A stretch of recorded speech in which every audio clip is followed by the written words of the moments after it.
नमस्कार। नोट्स के लिए वीडियो के डिस्क्रिप्शन बॉक्स में चेक कीजिए और इसी तरह के और भी सब्जेक्ट्स मैंने कवर किए हैं हैंड रिटन नोट्स के साथ। उन वीडियोस का लिंक भी आपको डिस्क्रिप्शन बॉक्स में मिल जाएगा। Thank you so much. नमस्ते एवरीवन, स्वागत है आपका स्टडी स्वाट में।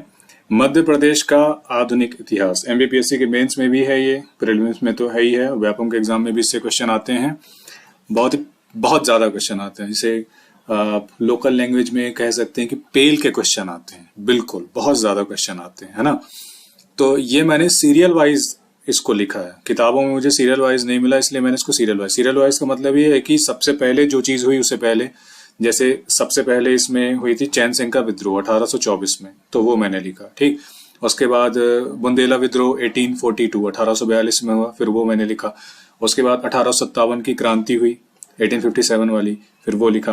तो ऐसे सीरियल से यानी क्रोनोलॉजिकल ऑर्डर में मैंने इसको जमाया है ना, ताकि याद करने में आसानी हो। ऊपर नीचे रहता है तो वो चीजें याद नहीं रहती, हौच पौच हो जाती हैं। ठीक है, तो स्टार्ट करेंगे चैन सिंह के विद्रोह से।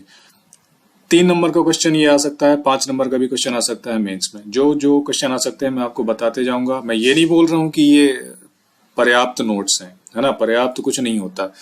मैं ये बोल रहा हूं कि आपको पर्याप्त फैक्ट्स में अवेलेबल करवा दूंगा, ताकि उसमें थोड़ा बहुत आप ऐड करके थोड़ा सा ऐड करके मेंस में अगर आप 3 नंबर का आ जाए, 3 का तो लिख ही लोगे, 5 का आ जाएगा तो 5 में थोड़ा सा ऐड करके उसको बहुत अच्छा क्वेश्चन आंसर फ्रेम कर सकते हो।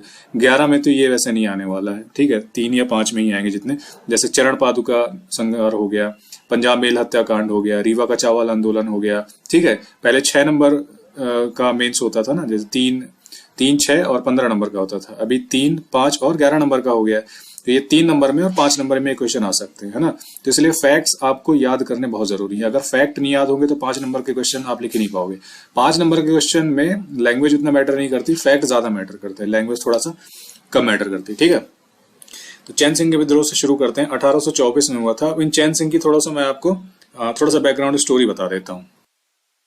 ये चैन सिंह जो थे, कुंवर चैन सिंह, नरसिंहगढ़ रियासत के राजकुमार थे। ये राजगढ़ में आता है, नरसिंहगढ़। 1818 में ईस्ट इंडिया कंपनी ने भोपाल के नवाब के साथ समझौता करके सीहोर में 1000 सैनिकों की एक छावनी स्थापित की और जिसका एजेंट बनाया मैडॉक को। ठीक है, साथ में उसे नरसिंहगढ़, खिलचीपुर और राजगढ़ की रियासत के राजनीतिक अधिकार सौंप दिए गए, जिसे कुंवर चैन सिंह ने गुलामी की निशानी मानते हुए अस्वीकार कर दिया। ठीक है, तो बैकग्राउंड ये था उसमें। ठीक है, कि चैन सिंह ने मतलब लड़ाई के लिए वो क्यों तैयार हो गए, है ना। अब अपन चलते हैं अपने फैक्ट्स की तरफ। ये नरसिंहगढ़ रियासत के राजकुमार थे, राजगढ़ में आती है नरसिंहगढ़। और उपनाम मध्य प्रदेश के प्रथम शहीद, है ना। ये डायरेक्ट क्वेश्चन आता है कि मध्य प्रदेश का प्रथम शहीद किसे कहा जाता है? चैन सिंह को कहा जाता है। मध्य प्रदेश का मंगल पांडे किसे कहा जाता है? चैन सिंह को कहा जाता है। ठीक है, सीहोर में मैडॉक जो कि पॉलिटिकल एजेंट था, उसकी कहानी मैंने आपको बता दी थी। उसके साथ इसका युद्ध हुआ। मतलब सीहोर का एक दशहरा मैदान था, वहां पे अपने कुछ सैनिकों को लेकर, बहुत कम सैनिक थे इनके पास, ज्यादा नहीं थे, बहुत कम सैनिक थे, और उनको लेकर मैडॉक के साथ लड़ने चले गए। अब जैसा कि मैंने आपको बताया कि 1000 सैनिकों की छावनी थी वहां पे मैडॉक के पास, और ब्रिटिश का समर्थन भी था, है ना। तो दोनों के बीच में युद्ध हुआ और इस युद्ध में वो दशहरा मैदान में शहीद हो गए सन 1824 में, है ना। और छतरी इनकी याद में छतरी कहाँ पे बनी है? सीहोर में ही बनी है, उसी दशहरा मैदान में। और नरसिंहगढ़ में परशुराम सागर के पास कुंवरानी जी मंदिर जो बना हुआ है, वो इनकी स्मृति में, इनकी याद में बना हुआ है। ठीक है, तो यहाँ से 3 और 5 दोनों नंबर के क्वेश्चन आपके कवर हो जाएंगे और फैक्ट्स भी आपके कवर हो जाएंगे। अब आते हैं 1842 का बुंदेला विद्रोह। ठीक, ये भी 5 नंबर में आ सकता है, 3 नंबर में भी आ सकता है। अब कौन कौन से क्षेत्र में हुआ? मेन ये जमींदारों का विद्रोह था, है ना। सागर, दमोह, नरसिंहपुर के आसपास का क्षेत्र था। विशेष क्या था कि इसे 1857 के विद्रोह का पूर्वगामी कहा जाता है।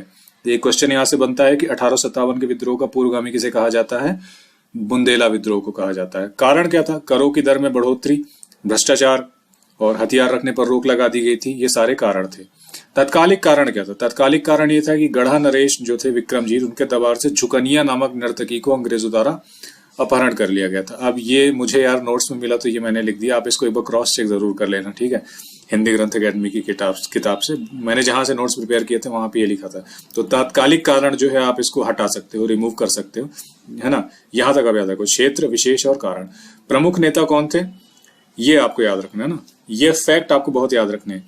मेंस में जब आप आंसर लिखते हो, खासकर 5 नंबर के क्वेश्चन में, तो अगर आपने एकदम दमादम एकदम फैक्ट लिख दिया वहां पे तो नंबर ज्यादा मिलेंगे। लेकिन आपने सिर्फ एकदम बातों की चाशनी घोली है वहां पे और फैक्ट के नाम पे कुछ लिखा नहीं है, तो उसमें नंबर नहीं मिलेंगे। इसलिए फैक्ट रटने पे थोड़ा ज्यादा ध्यान दो। मधुकर शाह थे, नरहूत के राजा थे। जवाहर बुंदेला, ये इंपॉर्टेंट है, ये चंद्रपुर के थे। हृदय शाह हीरापुर के। ढिल्लन शाह मदनपुरा। राजा परीक्षित जैतपुरा। बखत सिंह चिरगांव। गणेश जू, ये मधुकर शाह के भाई थे। मोर प्रहलाद चंदेरी, विक्रमजीत सिंह गढ़ा। इसमें से मधुकर शाह इंपॉर्टेंट है। एग्जाम में क्वेश्चन ऐसे आ सकता है कि इनमें से कौन 1842 के बुंदेला विद्रोह से संबंधित था या संबंधित नहीं था। तो मधुकर शाह इंपॉर्टेंट है, जवाहर बुंदेला, हृदय शाह, ढिल्लन शाह और राजा परीक्षित, ये 5 इंपॉर्टेंट है ना। और एक विक्रमजीत सिंह, ये 9वें, ये इंपॉर्टेंट है ना। जैसे आपको लिखने को आएगा ना कि प्रमुख नेता, तो पूरे 9 के 9 प्रमुख नेता आपको नहीं लिखने, कम से कम 4 प्रमुख नेता तो आपको याद होने चाहिए एग्जाम में लिखने के लिए, ठीक है। अब इसका महत्व क्या था कि 1857 की क्रांति का आधार प्रदान किया, है ना। अब पढ़ते हैं 1857 की क्रांति। देखिए 1857 की मेन क्रांति का टॉपिक जो है, अगर मेन हम लेके चले टॉपिक तो बहुत लंबा टॉपिक हो जाएगा, है ना। इसलिए मैंने आपको बोला था कि भारत का इतिहास पहले पढ़ लीजिएगा, क्योंकि भारत के इतिहास में जब आप 1857 की क्रांति पढ़ेंगे तो क्या कारण थे, राजनीतिक कारण क्या थे, है ना, और आर्थिक कारण क्या थे, सामाजिक कारण क्या थे, बहुत सारे कारण क्या, तात्कालिक कारण क्या था, तो बहुत लंबा टॉपिक हो जाता है। खाली वही पूरे 1 से 1.5 घंटे का पूरा खिंचता है ना। तो वो रिपीट करने का यहाँ पे मतलब नहीं है। जहाँ कहीं से भी आपने इतिहास पढ़ा होगा वहां पे आपने थोड़ा डिटेल में इसको पढ़ा होगा, ऐसा मैं मान के चलता हूँ। अगर आपने नहीं पढ़ा होगा तो पहले पढ़िएगा, है ना। भारत का इतिहास पहले पढ़िए, उसके बाद मध्य प्रदेश का इतिहास पढ़िए, ठीक है। तो जैसा आपने पढ़ा होगा कि 1857 की क्रांति कैसे स्टार्ट हुई थी। मंगल पांडे ने गोली मार दी थी, आपको पूरी कहानी पता है कि गाय और सुअर की चर्बी लगे कारतूस थे, मुंह से उनको खोलना पड़ता था कारतूसों को, जिससे धार्मिक भावना आहत हुई थी। तो मंगल पांडे ने अंग्रेजों को गोली मार दी थी। और इस क्रांति की शुरुआत भारत में कहां से हुई? 10 मई 1857 को हुई, मेरठ उत्तर प्रदेश से। एक ये डेट इंपॉर्टेंट है, ये याद रखिएगा कि भारत में 1857 की क्रांति की शुरुआत कब हुई? 10 मई से हुई, मेरठ उत्तर प्रदेश से, ठीक है। फिर अगला क्वेश्चन ये बनेगा कि मध्य प्रदेश में 1857 की क्रांति की शुरुआत कहां से हुई और कब हुई? तो नीमच सैन्य छावनी से हुई। कब हुई? 3 जून 1857 को, ठीक है। ये बिल्कुल नहीं भूलना है ना, ये बिल्कुल नहीं भूलना।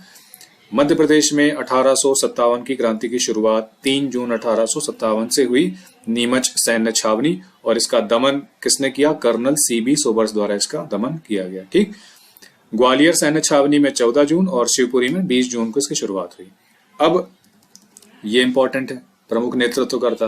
प्रीलिम्स में और व्यापम के एग्जाम में डायरेक्ट क्वेश्चन आता है क्या कि ग्वालियर से नेतृत्व कौन कर रहा था, ये पूछ लेगा। या सागर से नेतृत्व कौन कर रहा था, या ये पूछ लेगा कि ठाकुर रणमत सिंह कहां से नेतृत्व कर रहे थे, अवंती बाई कहां से नेतृत्व कर रही थी, ठीक है, झलकारी बाई कहां से नेतृत्व कर रही थी, तात्या टोपे कहां से नेतृत्व कर रहे थे। ऐसे क्वेश्चन बनते हैं।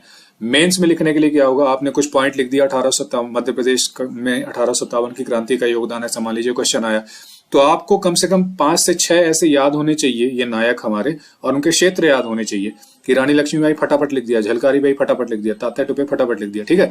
इनमें से 4-5 आपको मेन बहुत अच्छे से याद होने चाहिए कि आपसे कोई नींद में भी पूछे ना तो 7-8 नाम ऐसे ही नींद में गिना दो कि 2 बजे कोई रात को उठा है, बता 1857 क्रांति के प्रमुख नेतृत्व करता, 6 के नाम बता, तो आपके मुंह से नींद से ऐसे निकलना चाहिए। रानी लक्ष्मीबाई ग्वालियर झांसी, गिरधारी भाई रामगढ़, टंटिया भील निवाड़ खरगोन, भीमा नायक सेंधवा, सादत खां महू इंदौर, शेख रमजान सागर, ऐसे ऐसे निकलना चाहिए, ठीक है। क्योंकि टाइम वहां रहता नहीं है, 4 से 5 मिनट मिलेंगे क्वेश्चन का आंसर लिखने में। सोचने बैठ गए तो हो गया, आपका भट्टा बैठ जाएगा, ठीक। तो ये जो लिस्ट है ना, इसको बहुत अच्छे से घोंट के याद करिएगा। रानी लक्ष्मीबाई ग्वालियर और झांसी से नेतृत्व कर रही थी। झलकारी बाई इनकी अंगरक्षिका थी, है ना, बॉडीगार्ड, ये भी ग्वालियर झांसी से नेतृत्व कर रही थी। तात्या टोपे ग्वालियर झांसी और बिठूर। शेख रमजान, ये आ चुका है क्वेश्चन, सागर से कर रहे थे। हृदय शाह हीरापुर सागर से। ठाकुर रणमत सिंह चित्रकूट सतना में, और रीवा से Avanti by, Rani Avanti by Ramgarh से कर रही थी। गिरधारी बाई रामगढ़ से कर रही थी। गिरधारी बाई अवंती बाई की बॉडीगार्ड यानी अंगरक्षिका थी, ठीक है। झलकारी बाई रानी लक्ष्मीबाई की अंगरक्षिका थी, और गिरधारी बाई अवंती बाई की अंगरक्षिका यानी कि बॉडीगार्ड थी। फाजिल मोहम्मद खान रायसेन से। आदिल मोहम्मद खान भी रायसेन से। टंटिया भील कर रहे थे निमाड़ से।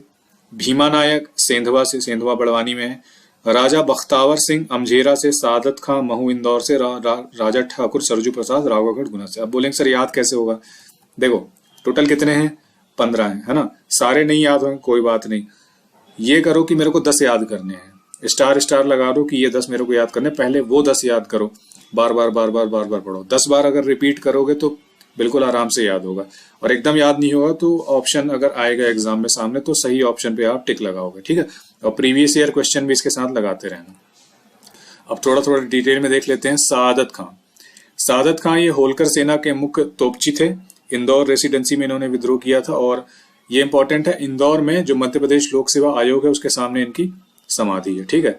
शंकरनाथ शाह और रघुनाथ शाह इन्होंने महाकौशल क्षेत्र में संघर्ष किया था। बखत बली इन्होंने शाहगढ़ सागर में किया था। टंट्या भील के बारे में मैंने आगे डिटेल में बताया है, टंट्या भील और भीमा नायक के बारे में, ठीक है। अब ये क्षेत्र याद रखिए। टंट्या भील से रिलेटेड क्वेश्चन 3 नंबर में मेंस में आ सकता है और 5 नंबर में भी आ सकता है। भीमा नायक का क्वेश्चन भी 3 नंबर में भी आ सकता है और 5 नंबर में भी आ सकता है, ठीक है।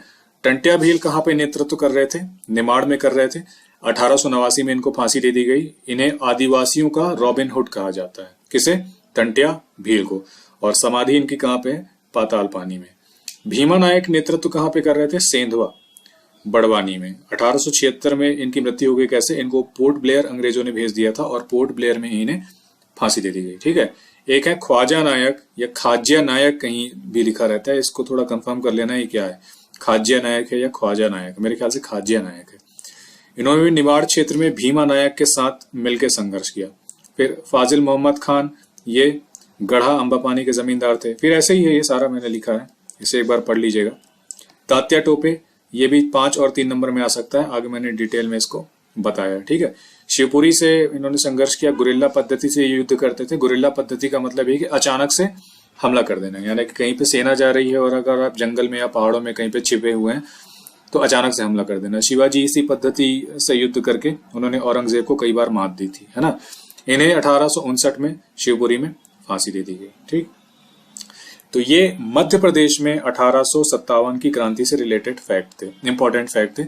इसके अलावा मुझे लगता है केवल कुछ ही इंपॉर्टेंट और फैक्ट होंगे जो आपको मिलेंगे, तो आप इसमें ऐड कर दीजिएगा, ठीक है। बहुत ज्यादा घुसने की जरूरत नहीं है। पहले आप ये कोशिश करो कि एग्जाम में जो भी क्वेश्चन रिपीट होते हैं बार बार, है ना, उनको मैं पहले कर लूं। उसके बाद अगर मेरे को कहीं से एक्स्ट्रा फैक्ट मिलते हैं बाद में उसको करूं। नहीं तो दिक्कत ये हो जाती है ना भाई कि आप पूरा याद करने के चक्कर में रिवीजन ज्यादा कर नहीं पाते हो और पहुंचते हो एग्जाम हॉल में और फिर देखते हो सामने 2 ऑप्शन है और लग रहा है अरे ये भी सही है, ये भी सही है, ये भी पढ़ा था, ये भी पढ़ा था, और अंट संट टिक करके आ जाए तो फिर आके बोलोगे अरे यार बनते हुए क्वेश्चन गलत हो गए।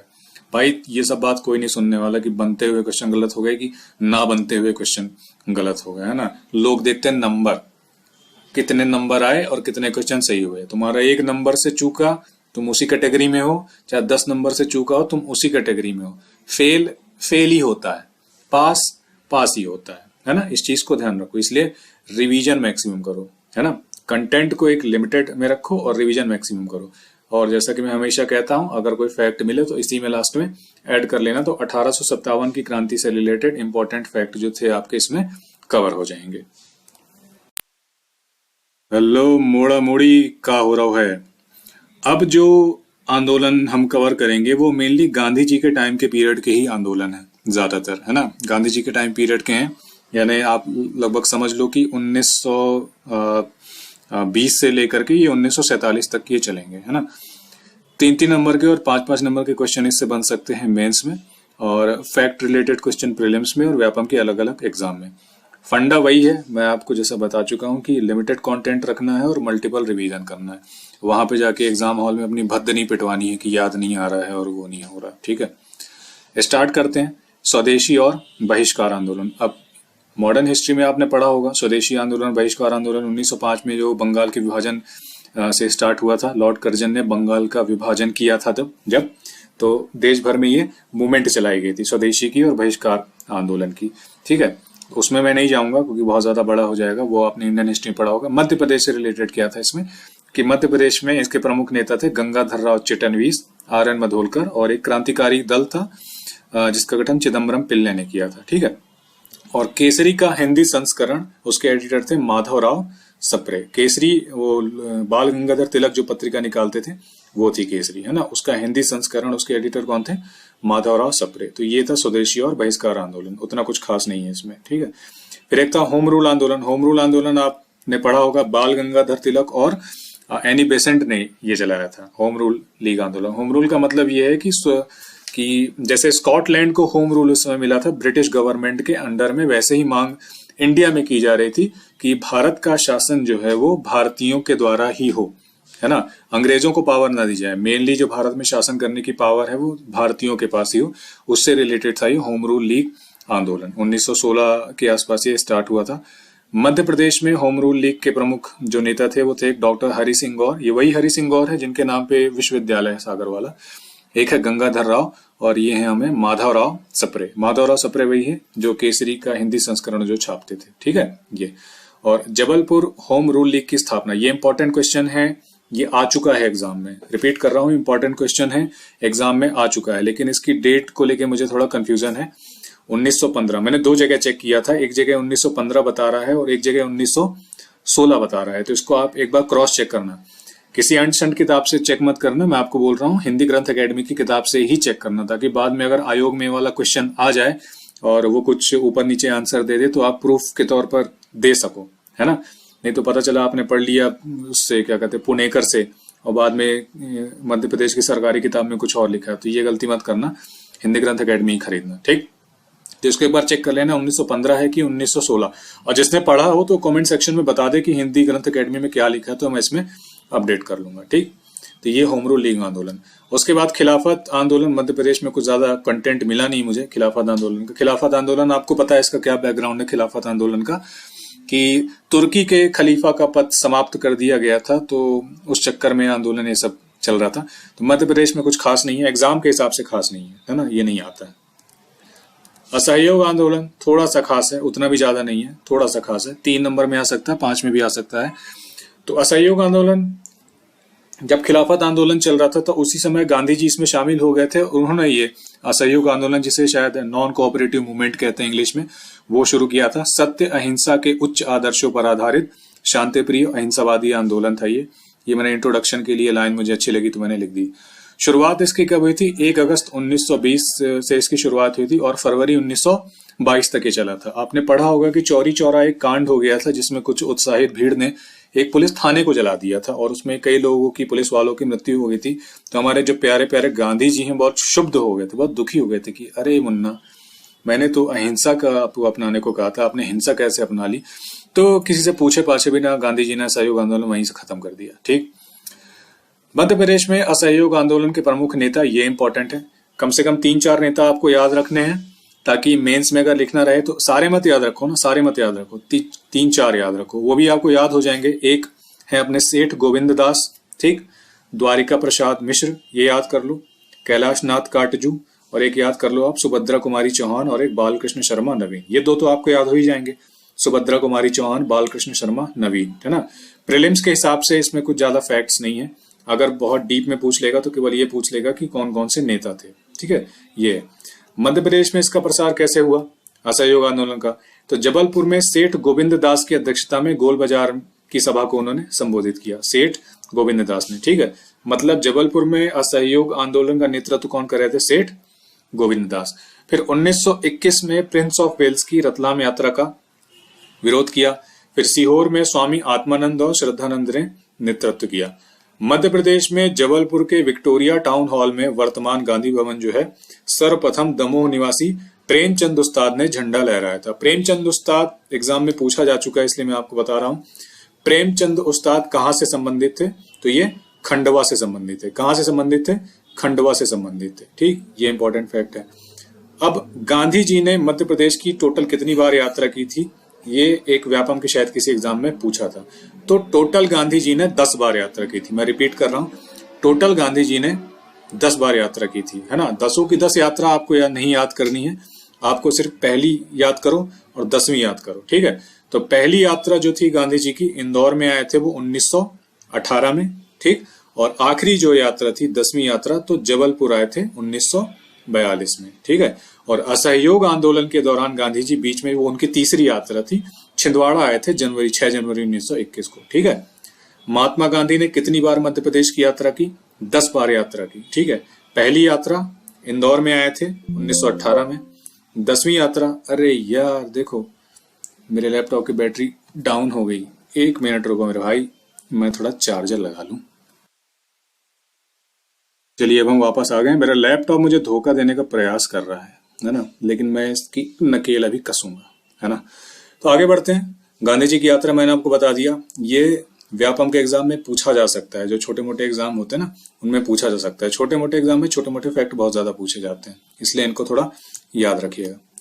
आगे बढ़ते हैं। मध्य प्रदेश में झंडा सत्याग्रह, 5 नंबर का क्वेश्चन एमपीपीएससी मेंस में और 3 नंबर का क्वेश्चन इससे बन सकता है, उस हिसाब से मैंने इसको लिखा है। प्रीलिम्स में डेट पूछी जा सकती है, डेट, है ना, क्या हुआ था, आपको कैसे पॉइंट बना के लिखने हैं। जैसे ये लिख दिया तिथि, स्थान, या कहाँ हुआ था, कारण क्या था, क्या घटनाक्रम हुआ, परिणाम क्या निकले, है ना। इस हिसाब से आपको पॉइंट बना के लिखना है। तो कहाँ पे हुआ था झंडा सत्याग्रह? जबलपुर में हुआ था 1923, 8 मार्च 1923 में हुआ था, ठीक है।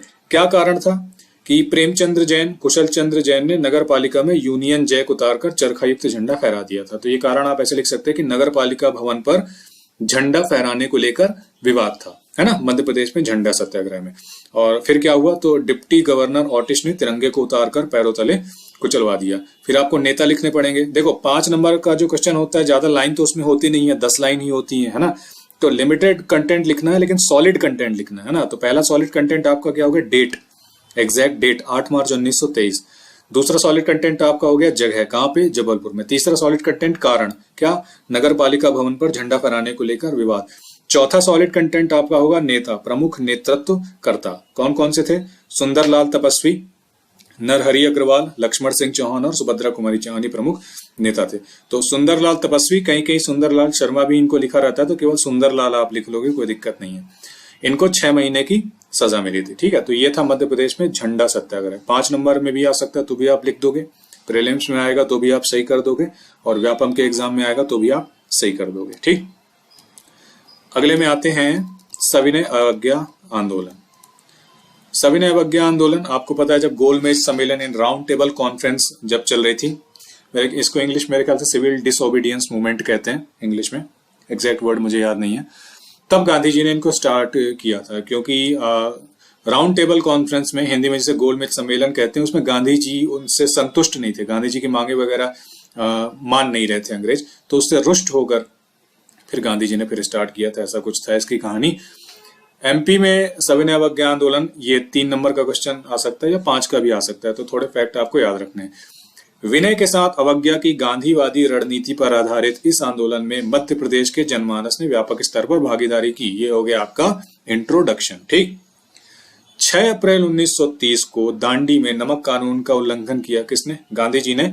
और 7 अप्रैल को मध्य प्रदेश के जबलपुर के बरेला में इसकी शुरुआत हो गई, है ना। प्रमुख नेता कौन कौन से थे? वही हैं कॉमन नेता जो कई बार रिपीट होते हैं। एक सेठ गोविंद दास हैं आपके, एक द्वारिका प्रसाद मिश्र हैं, फिर एक लक्ष्मण सिंह चौहान और एक सुभद्रा कुमारी चौहान। ये 4 नेता आप याद रखो, है ना। और सागर, दमोह, नरसिंहपुर, कटनी, मंडला में व्यापक जनभागीदारी ये हुआ। तो 5 नंबर लगभग इससे कवर हो जाएगा। और अगर आपको कहीं से कुछ इंपॉर्टेंट फैक्ट मिलता है तो इसमें ऐड आप कर लेना, तो 5 नंबर के हिसाब से, मेंस के हिसाब से आपका ये बन जाएगा, है ना। प्रीलिम्स में मेरे को नहीं लगता इससे कुछ क्वेश्चन आएगा। यहां से क्वेश्चन आता है जंगल सत्याग्रह, प्रीलिम्स में भी क्वेश्चन आता है, एमपीपीएससी के मेंस में भी क्वेश्चन इससे आ सकता है, व्यापम के एग्जाम में भी क्वेश्चन, बहुत हिट क्वेश्चन है, बहुत बार रिपीट होता है, ठीक है। जंगल सत्याग्रह, तो क्या हुआ था? सविनय अवज्ञा आंदोलन के दौरान गांधी जी ने सेंट्रल प्रोविंस एंड बरार के यवतमाल के क्षेत्र में पुसंद के जंगलों में घास काटकर ब्रिटिश कानून की अवज्ञा की। इसी क्रम में, अब घास काटकर अवज्ञा कैसे की? घास काटकर अवज्ञा ऐसे की कि अंग्रेज जो थे बैन लगा देते थे चीजों पर, या टैक्स लगा देते थे कि जैसे पेड़ हो गए, तुम यहाँ पे पेड़ नहीं काट सकते हो, ये जो एरिया होगा यहाँ पे घास नहीं काट सकते हो, उसका यूज नहीं कर सकते हो, तुमको जैसे नमक का था ना कि तुम नमक नहीं बना सकते हो, तुमको टैक्स देना पड़ेगा, नमक तुम बनाओगे तो तुम कानून का उल्लंघन माना जाएगा अगर तुम नमक बनाओगे। तो वैसा ही कुछ इसमें था कि जंगलों से तुम घास नहीं काट सकते हो, ऐसा था। तो इसी क्रम में मध्य प्रदेश के विभिन्न भागों में जंगल सत्याग्रहों की शुरुआत हुई। तो मेनली 2 जंगल सत्याग्रह तो एग्जाम में पूछे जा सकते हैं, एक है टुरिया जंगल सत्याग्रह और एक है घोड़ा डोंगरी जंगल सत्याग्रह, है ना। ये दोनों 3 नंबर में और 5 नंबर में पूछा जा सकता है। खाली जंगल सत्याग्रह भी 5 नंबर में पूछा जा सकता है। तो इनकी डेट और इनके जो नेता हैं वो आप याद रखेंगे। पहले बात करते हैं टुरिया जंगल सत्याग्रह। तो मेंस में अगर आप लिखेंगे तो ऐसे लिख सकते हैं, क्षेत्र कौन से क्षेत्र में हुआ? सिवनी में हुआ। नेतृत्व किसने किया? दुर्गा शंकर मेहता जी ने किया। ठीक है, गांधी जी के नमक सत्याग्रह के समर्थन में। 1930 डेट याद रखेंगे, 1930। एग्जैक्ट डेट नहीं याद होती तो कोई बात नहीं है, 1930 आप याद रखो और 9 अक्टूबर बाद में याद कर लेना। ठीक है, सिवनी के टुरिया नामक स्थान पर मूका प्रसाद के द्वारा चंदन के जंगलों में घास काटी गई, है ना। और इसके कारण डिप्टी कमिश्नर जो सीमन था उसके आदेश पर गोलाबारी की गई। तो कुछ लोग शहीद हुए, गुड्डो बाई, रैना बाई और बिरजू गोंड, ये शहीद हो गए, है ना। प्रीलिम्स में के लिए आपको याद रखना है क्षेत्र कौन सा था? सिवनी था। नेता कौन से थे? दुर्गा शंकर मेहता। और डेट क्या थी? डेट 1930, 9 अक्टूबर 1930। ये था आपका टुरिया का जंगल सत्याग्रह। एक जंगल सत्याग्रह हुआ था घोड़ा डोंगरी का जंगल सत्याग्रह। ठीक है, ये हुआ था कहाँ पे? बैतूल में। टुरिया वाला कहाँ हुआ था? सिवनी में हुआ था। उसके नेता कौन थे? दुर्गा शंकर मेहता। घोड़ा डोंगरी वाला जंगल सत्याग्रह कहाँ पे हुआ? ये बैतूल में हुआ। इसके नेता कौन थे? गंजन सिंह कोरकू। ठीक है, नेतृत्व किसने किया? गंजन सिंह कोरकू। पहला पॉइंट क्षेत्र, एरिया, बैतूल 1930। नेतृत्व गंजन सिंह कोरकू। कारण क्या था? अंग्रेज अधिकारियों द्वारा आदिवासी क्षेत्रों में किए जा रहे हस्तक्षेप के विरोध में। हस्तक्षेप का मतलब इंटरफेरेंस। ठीक, फिर आप बॉडी में क्या लिखोगे? विरोध को दबाने के क्रम में कौमा गोंड शहीद हुए। शहीद बोल दिया मैंने, कुछ लोग मेरा मजाक उड़ाने लग जाएंगे कि ये तो शहीद होता है, इसने शहीद कैसे बोल दिया? भाई फ्लो में निकल गया, है ना। कौमा गोंड शहीद हुए, गंजन सिंह को बंदी बनाया गया और साथियों को छुड़ाने के क्रम में मकरू गोंड और रामू गोंड शहीद हो गए। ठीक है, तो 5 नंबर आप यहाँ से लिख सकते हैं। इसके अलावा भी आपको कुछ फैक्ट, जो आपने मेंस की किताब वगैरह आप जहाँ से खरीदोगे ना, तो उसमें कुछ एक्स्ट्रा फैक्ट्स आपको मिलेंगे, तो वो आप इसमें ऐड कर लेना। ठीक है, जंगल सत्याग्रह में मेंस के लिए भी इंपॉर्टेंट है, प्रीलिम्स के लिए भी इंपॉर्टेंट है, व्यापम के एग्जाम के लिए भी इंपॉर्टेंट है। खासकर तौर पे 3 चीजें, एक डेट 1930, क्षेत्र बैतूल, और एक नेतृत्व किसने किया? गंजन सिंह कोरकू, है ना। मन में दोहराओ आपने, कौन? गंजन सिंह कोरकू। बोलो बोलो एक बार फिर से बोलो, गंजन सिंह कोरकू, है ना। फिर से बोलो, गंजन सिंह कोरकू। हाँ, अब नहीं भूलेगा तुमको, एग्जाम हॉल में मेरी आवाज तुम्हारे कानों में गूंजेगी। फिर आता है भाई साहब चरण पादुका नरसंहार। ये एमपीपीएससी के मेंस में क्वेश्चन आ चुका है ऑलरेडी 6 नंबर का। और जब ये क्वेश्चन आया था तो लोग एकदम चौंक गए थे। चौंक इसलिए गए थे क्योंकि अक्सर ये क्वेश्चन 3 नंबर में आता था और उस समय क्वेश्चन आ गया था 6 नंबर में। और 6 नंबर में तब के जमाने में जब सिलेबस चेंज नहीं हुआ था, शायद 2018 या 19 के पेपर में आया था, आपको कम से कम 1 पेज पूरा लिखना रहता था 6 नंबर का क्वेश्चन में। अब लोग कंटेंट 3 नंबर के हिसाब से याद रखते थे, सिर्फ इतना ये वाला, तो पसीने छूट गए थे लोगों के। फिर जिस व्यक्ति से फेंकते आता था उसने खूब फेंका और पेज भरा तो 3-4 नंबर ले गया, और जो टेंशन में आके समझ ही नहीं पाया कि इसमें क्या लिखना है वो 1-2 नंबर पे रह गया, है ना। प्रीलिम्स में भी इससे क्वेश्चन आता है और व्यापम के एग्जाम में भी आता है। याद क्या रखना है? स्थान कहाँ पे हुआ चरण पादुका नरसंहार? छतरपुर में हुआ। जगह छतरपुर। कब हुआ? मकर संक्रांति के दिन 1931। डेट में कंफ्यूजन नहीं होना। जंगल सत्याग्रह 1930। ठीक है, जंगल सत्याग्रह 1930, चरण पादुका नरसंहार 1931, मकर संक्रांति के दिन। इसे मध्य प्रदेश का जलियांवाला बाग हत्याकांड कहा जाता है। कौन सी नदी के किनारे? उर्मिल नदी के किनारे, है ना, उर्मिल नदी के किनारे। अंग्रेज कौन था? Colonel Fisher. कौन था? Colonel Fisher. ठीक है, घटनाक्रम क्या हुआ कि अंग्रेजों द्वारा राजस्व वृद्धि के विरोध में लोग जमा हुए। उनका नेतृत्व कौन कर रहे थे? सरजू दउआ, है ना। तो कर्नल फिशर द्वारा भीड़ पर गोली चलाने के आदेश दे दिए गए। ठीक, इसका परिणाम क्या निकला? इसका परिणाम ये निकला कि कुल 21 लोगों की मृत्यु हो गई, जिनमें धीरू कुर्मी, रामलाल कुर्मी, धर्मदास, ये लोग शहीद हो गए। और सरजू दउआ को 4 वर्ष की कैद की सजा हुई और अन्य सत्याग्रहियों को 3 वर्ष की सजा हुई। ठीक है, ये आप याद रखेंगे। क्या? छतरपुर में। कब? 1931। कौन सी नदी के किनारे? उर्मिल नदी के किनारे। क्या कहा जाता है? मध्य प्रदेश का जलियांवाला बाग हत्याकांड। गोली किसने चलवाई?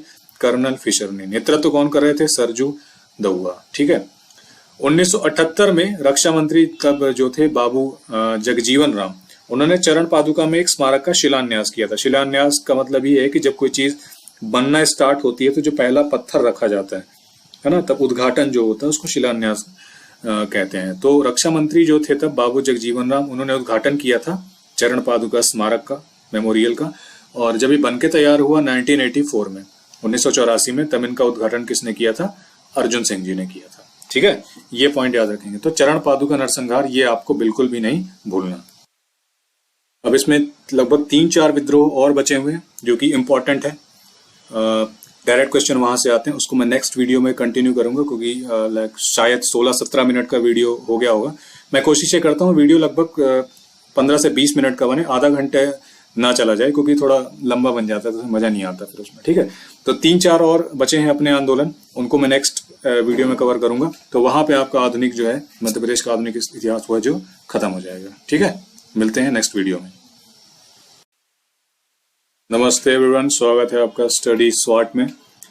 कंटिन्यू करते हैं हमारे जो आंदोलन चल रहे थे। 3-4 आंदोलन लगभग बचे हुए हैं, बहुत इंपॉर्टेंट है एमपीपीएससी मेंस के हिसाब से भी, प्रीलिम्स के हिसाब से भी और व्यापम के एग्जाम के हिसाब से भी। ठीक, पंजाब मेल हत्याकांड। पंजाब मेल हत्याकांड कब हुआ था? ये 23 से 24 जुलाई के बीच सन 1931 में। डेट पे ध्यान दीजिएगा, मैंने सारे जो आंदोलन है सीरियल वाइज जमाए हैं ताकि आपको याद करने में कंफ्यूजन ना हो, है ना।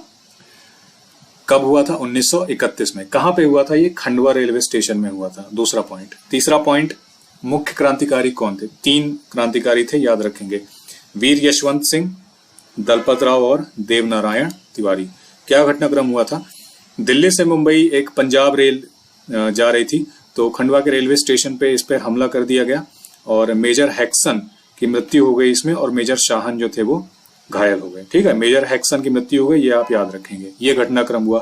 परिणाम में क्या लिखेंगे? परिणाम में ये लिखेंगे कि वीर यशवंत सिंह और देवनारायण तिवारी, इन्हें जबलपुर में फांसी की सजा दे दी गई और दलपत राव को काला पानी की सजा मिली, है ना। तो मेंस में अगर आप लिखेंगे 5 नंबर का भी आ जाएगा, तो ये टैकल मेरे ख्याल से आप कर सकते हैं। ठीक है, जगह याद रखेंगे खंडवा रेलवे स्टेशन और सन याद रखेंगे सन 1931। ठीक है, अगला आंदोलन देखते हैं कौन सा है? नमक सत्याग्रह। ये भी छोटा है, ज्यादा बड़ा नहीं है, 3 और 5 दोनों नंबर में आ सकता है मेंस में। नमक सत्याग्रह। नमक सत्याग्रह की तिथि क्या है? 6 अप्रैल 1930।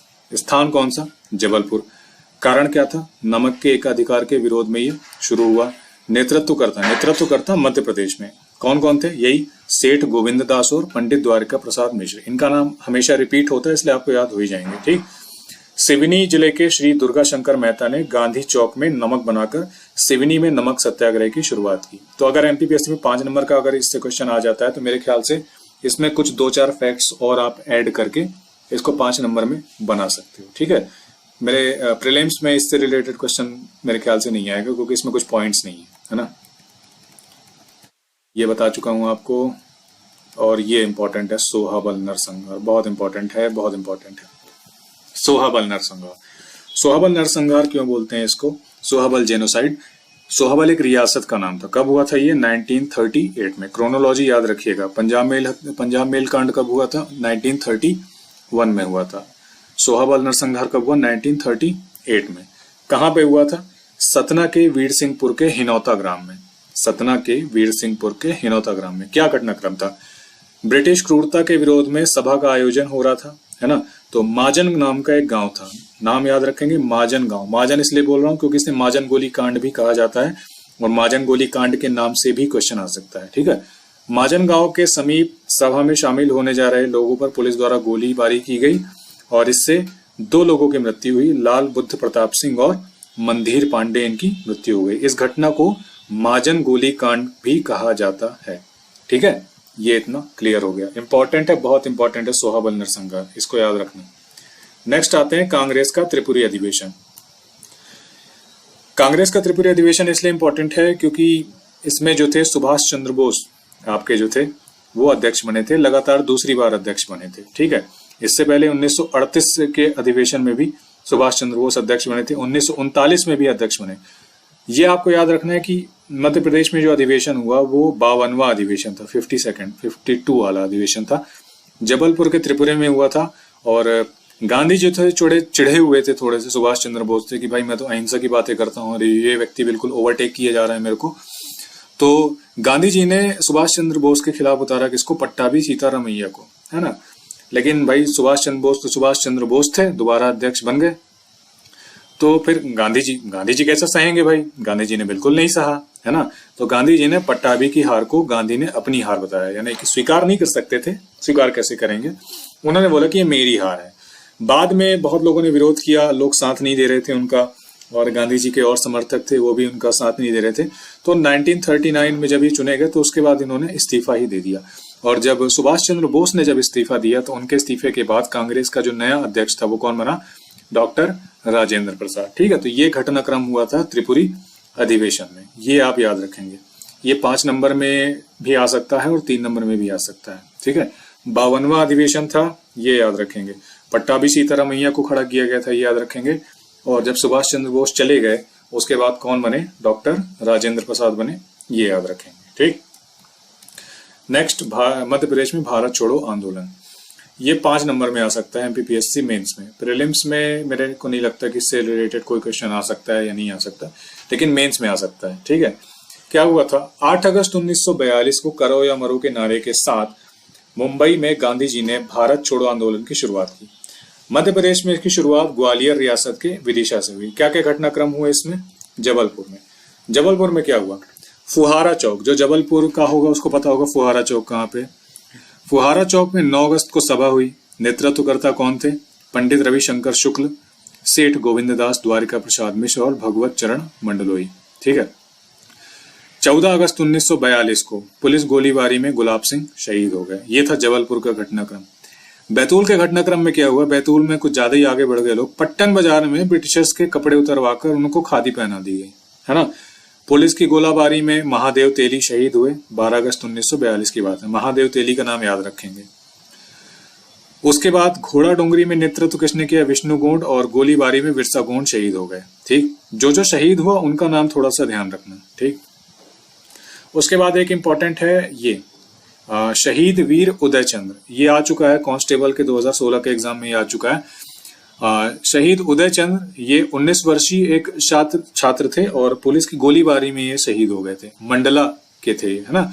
तो क्वेश्चन ये आया था कि वीर उदय चंद्र कहाँ से संबंधित थे? मंडला से संबंधित थे। ठीक है, फिर ये छोटे छोटे फैक्ट हैं, याद रखिएगा।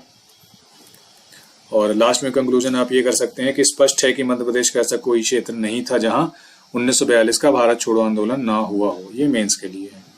उसके बाद 2 इंपॉर्टेंट आंदोलन है, एक है रीवा का चावल आंदोलन और एक है भोपाल का जलियांवाला बाग कांड। बहुत इंपॉर्टेंट, दोनों प्रीलिम्स और मेंस दोनों के हिसाब से। रीवा का चावल आंदोलन कब हुआ था? ये 28 फरवरी 1947 को। आजादी कब मिली थी? 15 अगस्त 1947 को। ठीक है, ये कब हुआ था? 28 फरवरी 1947 को। कहाँ पे हुआ था? वदवार गांव रीवा में। कारण जबरन लेवी वसूली के विरोध में। विरोध कर रहे सत्याग्रहों पर पुलिस गोलीबारी हुई, इससे शहीद हुए। कौन से 2 लोग शहीद हुए? याद रखेंगे, त्रिभुवन नारायण तिवारी और भैरव प्रसाद उर्मलिया, ये दोनों शहीद हुए। अब इसमें कुछ लोग ये पूछ लेंगे लेवी का मतलब क्या होता है? लेवी का मतलब टैक्स ही होता है, एक प्रकार का टैक्स होता है। LEVY, है ना, LEVY इंग्लिश में लेवी कहते हैं उसे। जबरन लेवी वसूली के विरोध में, टैक्स वसूल कर रहे थे अंग्रेज, उसके विरोध में ये किया गया था। और जो शहीद हुए उनके नाम आप याद रखेंगे, त्रिभुवन नारायण तिवारी और भैरव प्रसाद उर्मलिया। डेट याद रखेंगे 28 फरवरी 1947 को। अगला इंपॉर्टेंट है भोपाल का जलियांवाला बाग कांड। मैंने आपको भोपाल के नवाब के बारे में बताया था, लास्ट जो नवाब था हमीदुल्ला खान, ठीक है ना। तो वो जो था भोपाल रियासत को पाकिस्तान में मिलाना चाहता था, या तो स्वतंत्र रहना चाहता था, ठीक है ना। तो भारत तो आजाद हो गया था 15 अगस्त 1947 को, लेकिन भोपाल आजाद नहीं हुआ था 15 अगस्त 1947 को। भोपाल का विलय कब हुआ था? 1 जून, शायद मुझे डेट याद नहीं, शायद वो 1 जून था, आप कंफर्म कर लेना। 1949 को विलय हुआ था भारत में, ठीक है। तो ये कांड कब हुआ था? ये 14 जनवरी 1949 को हुआ था। याद रखिए 15 अगस्त 1947 को भारत आजाद हो चुका है, लेकिन यहाँ पे 14 जनवरी 1949 को यहाँ पे ये गोलीकांड हो रहा है। भोपाल रियासत के रायसेन के बोरास गांव में नर्मदा नदी के तट पर कुछ लोग झंडा फहरा रहे थे भारत का। तो नवाब की सेना के अधिकारी जफर खान के द्वारा गोली चलाई गई और इसमें कुछ लोग शहीद हो गए। बैजनाथ गुप्ता, मंगल सिंह, वीरभान सिंह, विशाल सिंह और छोटेलाल, ये लोग शहीद हो गए। इसे क्या कहा जाता है? भोपाल का जलियांवाला बाग कांड कहा जाता है, ठीक है। मेंस में क्वेश्चन आ सकता है 3 नंबर और 5 नंबर में क्वेश्चन आ सकता है, और प्रीलिम्स में डेट इसकी पूछी जा सकती है कि कब हुआ था। तो 14 जनवरी 1949 को हुआ था भोपाल का जलियांवाला बाग कांड।